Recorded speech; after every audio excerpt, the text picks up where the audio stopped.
Hey everyone, आज की इस लेक्चर में हम बात करेंगे विमान स्थान का चैप्टर नंबर 1।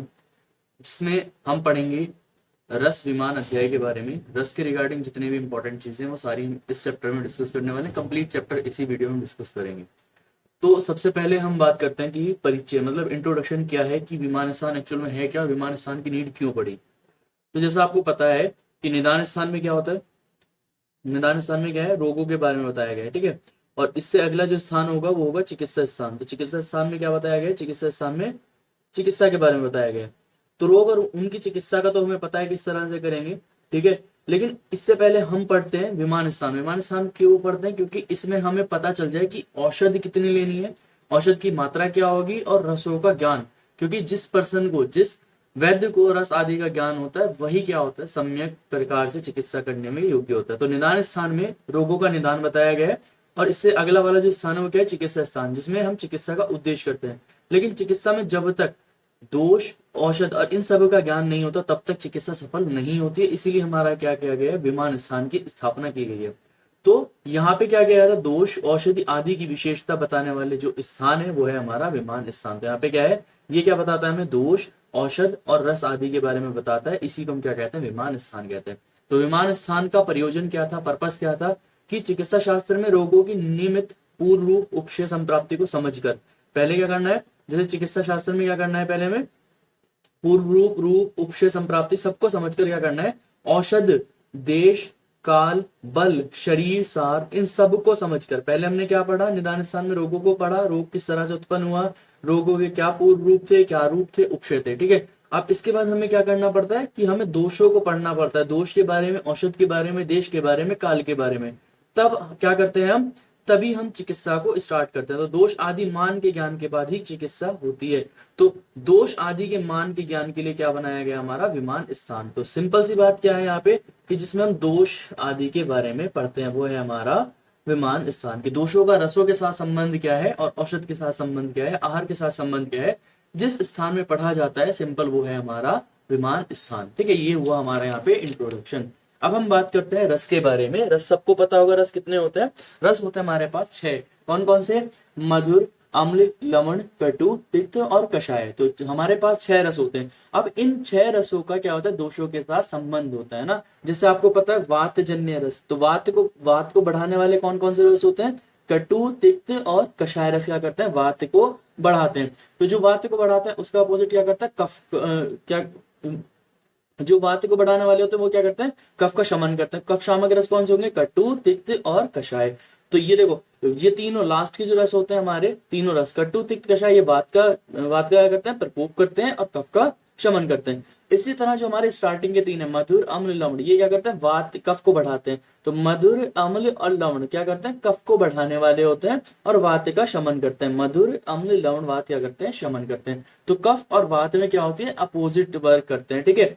जो 3 रस स्टार्टिंग है, पहले 3 रस मधुर, अम्ल, लवण, ये क्या करेंगे, हमारा वात का शमन करेंगे और कफ को क्या करेंगे, बढ़ाएंगे। तो लास्ट की जो 3 है, कटु, तिक्त, कषाय, ये क्या करेंगे, वात को बढ़ाएंगे और कफ का क्या करेंगे, शमन करते हैं, ठीक है। इसके बाद है पित्त जन्य रस। तो पित्त को बढ़ाने वाले कौन से रस हैं, कटु, अम्ल और लवण, ठीक है। इसी तरह पित्त का शमन करता कौन कौन है, हमारा मधुर, तिक्त और कषाय। तो मधुर रस, इसके बाद हमारा तिक्त रस और इसके बाद हमारा कषाय रस, ये तीनों क्या करते हैं, पित्त का शमन करते हैं। और बीच के जो 3 है, अम्ल, लवण, कटु, ये क्या करता है, पित्त को बढ़ाने वाले होते हैं, ठीक है। अब रसों का प्रयोग उचित मात्रा पे, आपको पता है रसों का प्रयोग अगर उचित मात्रा में किया जाएगा तो शरीर क्या रहता है, हमारा स्वस्थ रहता है। और विपरीत अगर ढंग से करते हैं तो हमारे क्या हो जाता है, दोष प्रकोपित हो जाते हैं। तो दोषों को प्रकोपित करने वाले होते हैं। तो रसों का सम्यक प्रयोग करना ही हमारे लिए क्या है, यहाँ पे बताया गया है कि कौन से रस का कब हमें प्रयोग करना है, वो जिस चीजें, इसीलिए हमने क्या किया है, विमान स्थान की संरचना हुई है।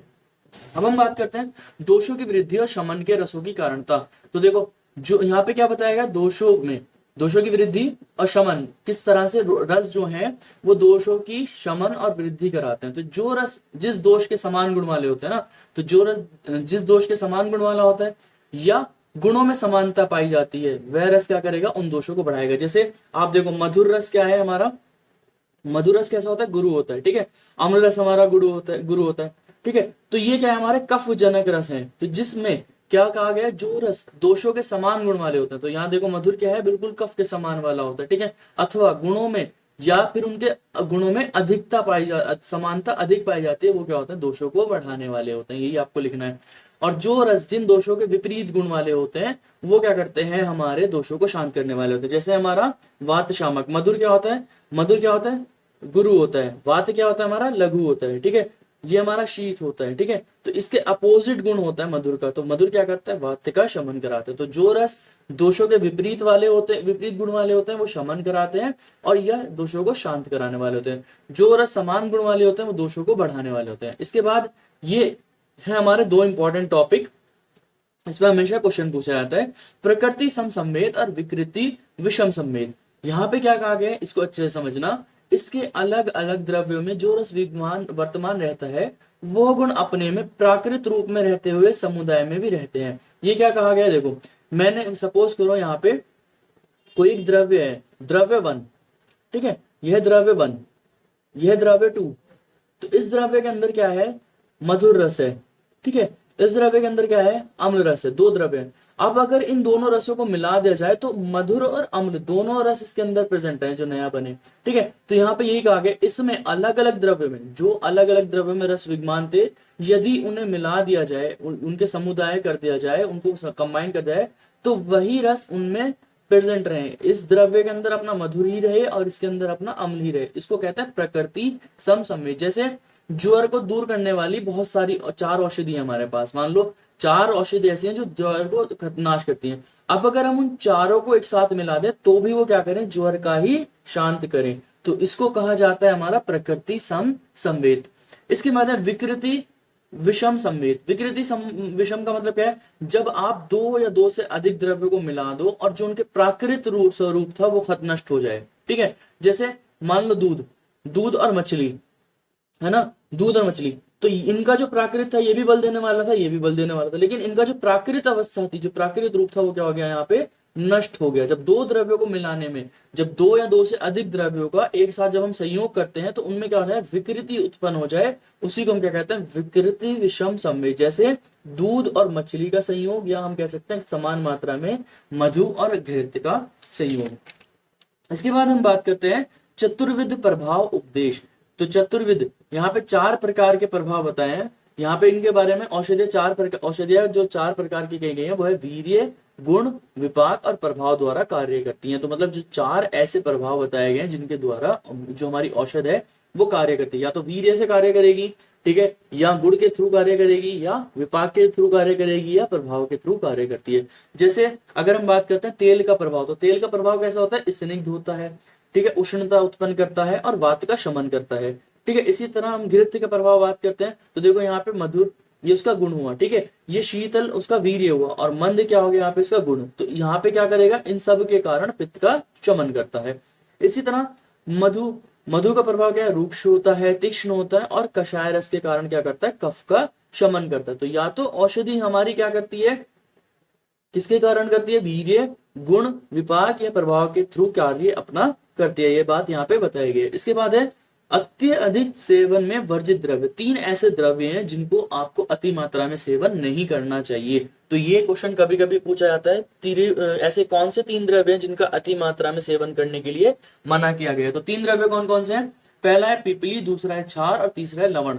तो पिपली का अगर हम बात करते हैं क्यों मना किया गया है, देखिए पिपली जो है उसका रस कटु होता है, विपाक मधुर होता है, और गुण कैसा होता है, गुरु होता है। तो अगर इसका अधिक सेवन किया जाए तो ये क्या कर देती है, दोषों का संचय कराती है, ठीक है। अब देखो क्यों, क्योंकि अगर इसमें अभी मैंने बताया आपको क्यों नहीं सेवन करना चाहिए, क्योंकि गुण कैसा है, इसका गुरु है। तो ये गुरु होने के कारण क्या करती है, सेवन करने से, निरंतर सेवन करने से, डेली सेवन करने से पचने में भारी होती है, और पचने में भारी हो जाएगी तो क्या करेगी, क्लेद का उत्पन्न करेगी। और कफ का मधुर के कारण, तो कफ का कैसे, किसके कफ का भी कफ को, इसका अभी बताया विपाक कैसा है, मधुर है, तो ये कफ को क्या करेगी, प्रकोपित करेगी। और उष्ण होने के कारण क्या करेगी, पित्त को उत्क्लेश करेगी। तो कफ को भी उभारेगी और हमारे पित्त को भी उभारेगी। पित्त को क्यों उभारेगी, क्योंकि इसका जो विपाक है वो उष्ण है, ठीक है, मधुर क्या है, रस है, तो रस के कारण कफ को उत्क्लेश करेगी। और अगर हम बात करते हैं वीर्य के कारण, तो क्या करेगी, पित्त को उत्क्लेश करेगी। इसीलिए क्या किया गया है, पिपली को डेली सेवन करने के लिए मना किया गया है। इसके बाद हम बात करते हैं क्षार। तो क्षार जो है हमारा वो कैसा होता है, उष्ण होता है, तीक्ष्ण होता है, लघु गुण वाला होता है। तो अगर इसका डेली डेली सेवन करोगे तो क्या होगा, सबसे पहले तो क्लेद को उत्पन्न करेगा, पहले क्या करेगा, क्लेद को उत्पन्न करेगा, और बाद में क्या करता है, शोषण, मतलब शरीर को दुबला बनाता है। अब पाचन में क्या करेगा, पाचन में क्या करेगा, दाह करेगा और भेदन करेगा। तो इसीलिए क्या करते हैं, क्षार का अत्यधिक प्रयोग नहीं करना चाहिए। अगर कोई पर्सन क्षार का अत्यधिक प्रयोग करता है तो उसका केश, उसकी दृष्टि, उसके मतलब आई साइट, ठीक है, या विजन कह सकते हो, इसके हृदय यानी कि हार्ट, और पुंसवन शक्ति, मतलब जो उसकी सेक्सुअल टाइमिंग है वो क्या हो जाएगी, यहाँ पे नष्ट हो जाएगी। तो ये बात यहाँ पे कही गई है। इसके बाद है हमारा लवण। लवण मतलब आप जानते हो ना, आपका सॉल्ट। तो सॉल्ट को भी एक्सेस अमाउंट में नहीं लेना चाहिए। तो सॉल्ट कैसा होता है, उष्ण वीर्य होता है और तीक्ष्ण गुण वाला होता है। तो उष्ण और तीक्ष्ण गुण वाला होने के कारण क्या करता है, ये पहले क्लेद, वही क्लेद को उत्पन्न करेगा, ठीक है, और क्या करेगा, दोषों को निकालने में समर्थ होता है, ठीक है। तो ये क्या करता है, दोषों को निकालता है बॉडी से। अब ज्यादा मात्रा में सेवन करोगे तो ज्यादा दोष बॉडी से बाहर निकल जाएंगे, बॉडी बैलेंस नहीं रहेगी, दोष की इम्बैलेंस हो जाएगी। अगर अल्प मात्रा में और अल्प काल में सेवन करोगे तो उत्तम लाभ मिलता है, और अगर अधिक समय तक या अधिक मात्रा में सेवन करते हो तो दोषों का क्या कर देता है, ये संचय कराने वाला होता है, ठीक है। तो ये बात यहाँ पे मिल जाएगी। अब नेक्स्ट टॉपिक है हमारा सात में। तो सात में क्या होता है, जब हम किसी वस्तु को डेली डेली सेवन करते रहते हैं, निरंतर सेवन करते रहते हैं, तो वो हमारे शरीर के लिए लाभदायक हो जाती है, मतलब हमारे शरीर को नुकसान नहीं पहुंचाती। तो उसको हम क्या कहते हैं, सात में। तो मतलब जो अपनी आत्मा या शरीर के लिए क्या हो जाए, सुखकारी हो, वो क्या है, सात में है। तो जो हमारी आत्मा के लिए, शरीर के लिए सुखकारी है, वो है हमारा सात में। अब सात में के बेसिकली तीन भेद बताए गए हैं, परवर सात में, मध्यम सात में और एवर सात में। परवर सात में मतलब जो सभी रसों का प्रयोग करता हो। मैंने कहा मैं 6 के 6 रसों का प्रयोग करता हूँ, मतलब मैं क्या हूँ, बहुत बेस्ट साथ में है, मेरे 6 के 6 रस में मेरे लिए क्या है, साथ में। इसके बाद है मध्यम साथ में, परवर और एवर के बीच में। परवर एवर के बीच में मतलब क्या है कि 6 के 6 रस का सेवन नहीं कर पाता, 3-4 रस का सेवन मेरे लिए साथ में, मतलब मेरी बॉडी के लिए सुटेबल है, 3 से 4 रस में यहाँ पे सेवन कर सकता हूँ। एवर मतलब जिसमें केवल एक या दो ही रस, मतलब मैं केवल, मैंने कहा या तो मैं मधुर रस खा सकता हूँ या अम्ल रस खा सकता हूँ, बाकी मैं रस का सेवन नहीं कर सकता। तो मतलब मैं क्या हूँ, अवर साथ में। अगर मैं 6 के 6 का रस का सेवन करने में सक्षम हूँ तो मैं कहलाऊंगा परवर साथ में, और अगर 4 या 5 या 3 तक का सेवन करने में हो तो मैं कहलाऊंगा मध्यम साथ में, ठीक है। अब इसके बाद है यहाँ पे अष्ट आहार विधि विशेष आयतन। तो यहाँ पे 8 ऐसे बताए गए हैं विधि के, आहार सेवन करने के 8 विशेष आयतन के बारे में वर्णन किया गया। कौन कौन से हैं, प्रकृति, कर्ण, संयोग, राशि, देश, काल, संयोग, उपस्थता। तो इन सब को, इन 8 चीजों को ध्यान में रखते हुए क्या करना चाहिए, मनुष्य को भोजन का सेवन करना चाहिए। इसी को हम कहते हैं अष्टविधि विशेष आयतन। मतलब 8 ऐसे आयतन है जिनको मनुष्य को ध्यान में रखते हुए भोजन का सेवन करना चाहिए। जैसे सबसे पहले है प्रकृति। प्रकृति क्या होता है, स्वभाव को ही प्रकृति कहते हैं, मतलब स्वभाव जो है, किसी का नेचर क्या है वही उसका प्रकृति है। तो हमें प्रकृति को देखते हुए आहार का सेवन करना चाहिए। जैसे हम अगर बात करते हैं तो जो द्रव्य गुरु, लघु आदि गुण होते हैं, मान लो सपोज करो उड़द है, तो उड़द की जो प्रकृति है वो कैसी है, गुरु। तो गुरु है तो क्या करेगी, हमारा कफ को बढ़ाएगी, ठीक है। मूंग कैसा है, हमारा लघु प्रकृति है, तो ये क्या करेगी, वात को बढ़ाएगी या कफ का शमन करेगी। तो हमें क्या करना है, प्रकृति को देखते हुए आहार का सेवन करना है। तो प्रकृति क्या है, उसका नेचर। अब हम बात करते हैं, दूसरा है करण। करण का मतलब क्या है, संयोग, प्रिपरेशन, ठीक है। प्रिपरेशन मतलब क्या है, जो स्वाभाविक गुण द्रव्य में जो संस्कार, मतलब करण का मतलब क्या है, सिंपल क्या है, संस्कार। संस्कार मतलब क्या होता है, गुण अंतराधाम। क्या होता है संस्कार का मतलब, गुण अंतराधाम, गुणों में परिवर्तन करना या गुणों में वृद्धि करना। तो संस्कार के द्वारा क्या करना चाहिए, क्या करते हैं, गुणों में वृद्धि। मतलब जब हम किसी द्रव्य का सेवन कर रहे हैं तो हमें उसका क्या कर लेना चाहिए, संस्कार कर लेना चाहिए, मतलब उसके द्रव्य के गुणों में क्या कर लेना चाहिए, हमें वृद्धि कर लेनी चाहिए।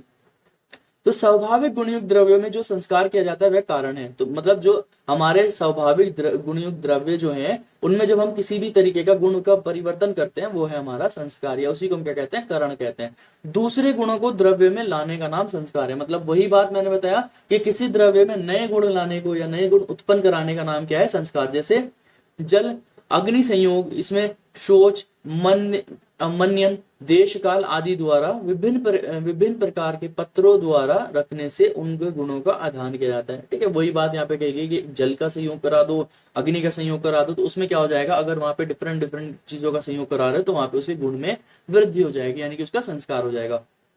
इसके बाद है संयोग। संयोग का मतलब क्या होता है? कॉम्बिनेशन, दो द्रव्यों को मिलाना, वही क्या कहलाता है? संयोग कहलाता है। दो या अधिक द्रव्यों को जब मिलाया जाता है तो उसको हम क्या कहते हैं? संयोग कहलाते हैं। ठीक है, अब ये संयोग क्या हो सकता है? हमारे लिए लाभकारी भी हो सकता है, ठीक है, हितकर हो सकता है, या हमारे लिए क्या हो सकता है? अहितकर हो सकता है। अहितकर मतलब जैसे ऐसे द्रव्य सेवन करना जो प्रकृति के विपरीत ना हो, और अहितकर में क्या हो जाएगा? जैसे आपका घृत और मधु, तो ये दोनों क्या होंगे? प्रकृति के ये क्या हो गए हमारे? अहितकर संयोग। तो दो या दो से अधिक द्रव्यों का मिलना क्या कहलाता है? संयोग। ये संयोग एक विशेष कार्य को करने वाला होता है। जो संयुक्त द्रव्य में रहने वाला एक से एक वाले एक एक से वह कार्य नहीं करता, जैसे मधु और घृत, ठीक है। और घृत, दूध या मधु और मछली, इन सब का सेवन करने से क्या है? ये हमारे लिए अपथ्य है, ठीक है, अहित करें। इसके बाद है राशि। राशि कहते हैं क्वांटिटी। तो हमें जब आहार का सेवन करना है तो हमें क्या करना है? क्वांटिटी को भी ध्यान रखना है कि कितनी क्वांटिटी में हम आहार का सेवन कर रहे हैं, तो ये बात भी हमें ध्यान रखनी है।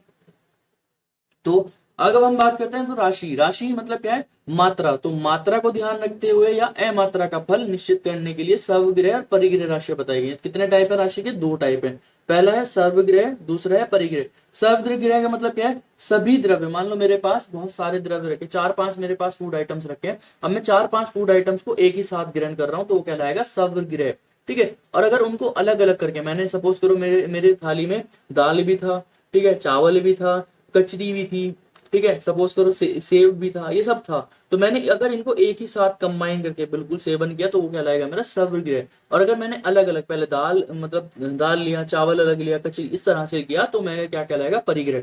तो सभी आहार द्रव्यों का, एक पिंड में परमाणु ग्रहण करना वो कहलाएगा सर्वग्रह। और परिग्रह का मतलब क्या है? आहार द्रव्यों का एक एक करके ग्रहण करना क्या कहलाता है? हमारा परिग्रह कहलाता है। तो संयोग राशि के दो टाइप हैं, सर्वग्रह और परिग्रह। इसके बाद हम बात करते हैं देश के बारे में। देश क्या होता है? एक्चुअल में जाहिर सी बात है आपको पता होगा, स्थान, किसी भी एक प्लेस को हम क्या कहते हैं? देश कहते हैं। तो द्रव्यों की उत्पत्ति और उसका प्रचार देश सातवें को बताता है। मतलब जैसे अगर हम बात करते हैं देश को ध्यान में रखते हुए आहार का सेवन करना चाहिए, जैसे अगर हम बात करते हैं आनुपदेश, तो आनुपदेश वाले जो तुम्हें पता है वो कैसे होते हैं? कफ की अधिकता पाई जाती है। तो जितने भी अगर हम द्रव्य आनुपदेश वालों के द्रव्यों का सेवन करेंगे तो वो क्या कराएंगे? कफ की वृद्धि कराएंगे। इसको ध्यान में रखते हुए हम क्या करते हैं? आहार का सेवन करते हैं। इसके बाद है काल। काल मतलब टाइम। तो टाइम को ध्यान में रखते हुए हम क्या करते हैं? आहार का सेवन करते हैं। जैसे अब हमारे काल जो है वो दो टाइप के, पहला है नित्य काल, दूसरा होता है आवस्थिक काल। नित्य काल क्या होता है? जो डेली चलता है, नॉर्मल जो टाइम चल रहा है वो है हमारा नित्य काल। तो जो ऋतु सातवें की अपेक्षा करता है वह हमारा नित्य काल। जिस ऋतु में जो आहार बताया गया उस आहार का सेवन करना चाहिए। तो ठीक है, काल को ध्यान में रखते हुए, नित्य काल को ध्यान में रखते हुए आहार का सेवन करना चाहिए। दूसरा आवश्यक। आवश्यक मतलब ये होती है रोग की अवस्था। तो रोग की अवस्था मतलब जैसा आपका काल है, आपका काल कैसा है? मान लो आपका रोगी का काल है, रोग काल है, तो उसको आपको उस काल को ध्यान में रखते हुए, रोग की अवस्था को ध्यान में रखते हुए आपको उस टाइप का आहार विहार सेवन करना चाहिए। तो जिस रोग से जो रोगी पीड़ित रहता है उसे रोग अनुसार आहार सेवन करना चाहिए। जैसे अगर हम बात करते हैं ज्वर में रक्तशाली और षष्टिशाली का प्रयोग किया जाता है, तो ये होगा हमारा आवश्यक काल। इसके बाद है हमारा उपयोग संस्था। उपयोग संस्था मतलब रूल्स ऑफ यूज, मतलब किस तरह से हमें फूड को यूज करना है। तो ये भोजन का नियम बताता है कि जब पच जाए तो उस तभी हमें भोजन करना है, बिना हंसे भोजन करना है, बिना बोले भोजन करना है, ठीक है। यहाँ पे ये सारी चीजें हम इंक्लूड कर देंगे। इसके बाद है उपयोगिता। उपयोगिता मतलब क्या होता है? यूजर, जो आहार को सेवन कर रहा है, जो स्वयं आहार का उपयोग करता है वह क्या है? उपयोगिता है। उसको हम क्या कहते हैं? उपयोगिता है। उसी को हम क्या कहते हैं? शरीर सातवें है, ठीक है। मतलब जिसके अधीन ओक सातवें अर्थात शरीर सातवें रहता है, ये हमारा उपयोगिता था। अब हम बात करेंगे, लास्ट हमारा टॉपिक है आहार विधि विधान। तो आहार विधि विधान क्या है ये हम डिटेल में भी पढ़ेंगे, लेकिन हम यहाँ पे थोड़ा सा वैसे इसके बारे में पढ़ लेते हैं, इतना ज्यादा इंपॉर्टेंट नहीं है। आहार विधि विधान में सारी चीजें आ जाती है कि आपको किस तरह का आहार लेना है और किस तरह से आपको आहार को ग्रहण करना है। तो जो उष्ण हो, स्निग्ध हो, मात्रा पूर्वक भोजन हो, के पच जाने पर वीर्य के विरुद्ध, ठीक है, अपने मन के अनुकूल स्थान पर, ऐसा स्थान हो जहाँ पे जो तुम्हारे मन के लिए अच्छा हो, अनुकूल सामग्रियों के रहित आहार को न अधिक जल्दी, न अधिक देर से, न बोलते हुए, न हंसते हुए, अपनी आत्मा का विचार करते हुए आहार द्रव्यों का सेवन करना चाहिए। तो यही है हमारा आहार विधि विधान। मतलब इन सब चीजों को ध्यान में रखते हुए जब हम आहार को सेवन करते हैं तो वही होता है हमारा आहार विधि विधान। इसके बाद है रस आदि ज्ञान आवश्यक। तो रस आदि का ज्ञान आवश्यक क्यों का था? क्योंकि अभी बताया था मैंने, जो रस द्रव्य दोष विकार देश काल और शरीर को प्रभाव से जानता है, वही क्या है हमारे मत के लिए चिकित्सक है। तो जो चिकित्सक क्या है, यहाँ पे बताया है कि जो रस द्रव्य, जो पर्सन रस को जानता है, द्रव्य को जानता है, दोष आदि को जानता है, वही हमारे लिए क्या है यहाँ पे चिकित्सक है। तो ये पढ़ा हमने आज विमान स्थान का चैप्टर नंबर 1। नेक्स्ट वीडियो में बात करेंगे विमान स्थान चैप्टर नंबर 2। आई होप आपको वीडियो पसंद आई होगी। वीडियो पसंद आया तो चैनल को सब्सक्राइब कर देना। नोट्स मैंने लिंक डिस्क्रिप्शन बॉक्स में दिया है, आप वहां से जाके डाउनलोड कर सकते हो। मिलता है नेक्स्ट वीडियो में, तब तक के लिए गुड बाय।